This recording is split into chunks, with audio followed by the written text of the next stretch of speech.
Next, we're going to be talking about making room for a vocal in a mix. If you are struggling to make your vocal stand out, okay, there's a lot of different ways you can handle that.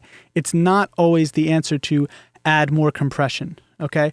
Part 1 of this video, I showed how I kind of go in there and level out the vocal a little bit by kind of cutting and adjusting the clip gain a little bit to help out with compression, okay? Then I might add a slight amount of compression on top of that. If there's pieces that you can't hear, you know, maybe that me you want to bring up a little bit. Just an example. I'm moving quickly.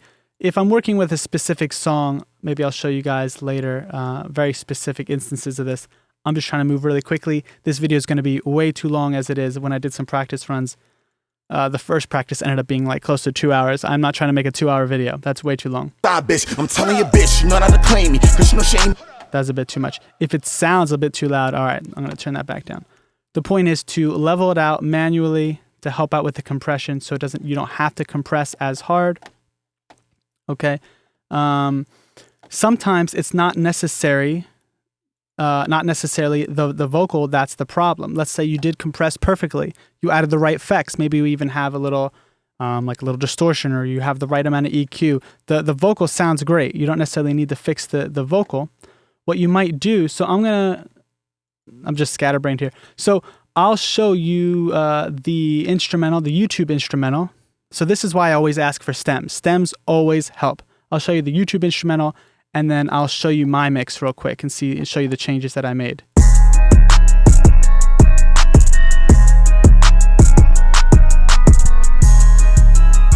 That's the YouTube, and this is my version.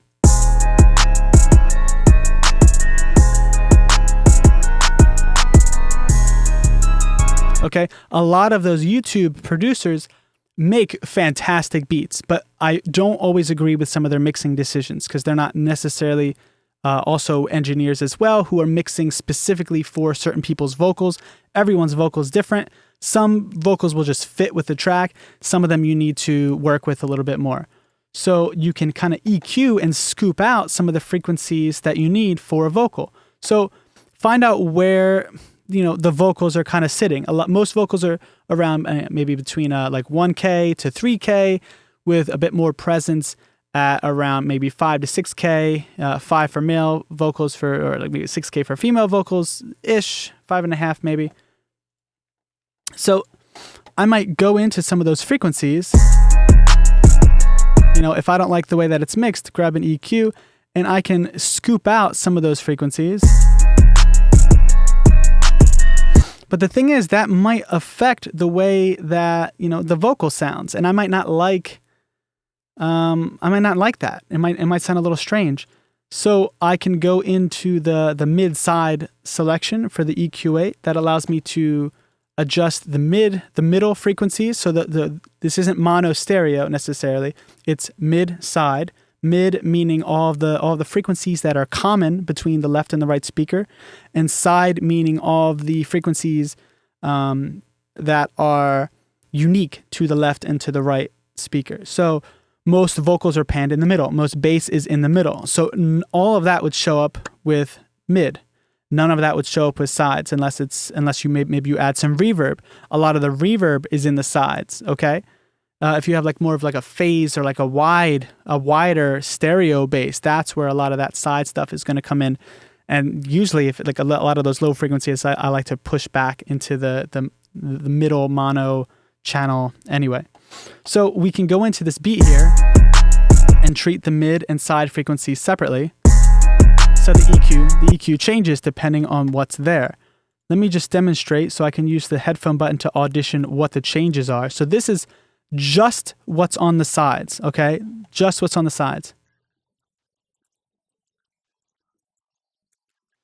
It sounds a bit chalky because of the low quality. Let me bring it to my mixed instrumental real quick because it'll just sound a little better. So this is what's just on the sides.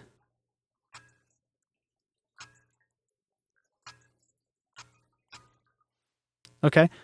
So what we can do is we can leave all the side stuff alone, or maybe even boost the side stuff around the vocal frequencies. a little bit, go into the mid and then scoop out some of those frequencies. You know, there's some of that low presence around like either 500 or 800 hertz as well. If like Ty has, in this track, Ty has a bit of a deeper vocal, so maybe, you know, around 800 to 1K-ish that I might think about scooping out. You just find whatever works. This is just an example.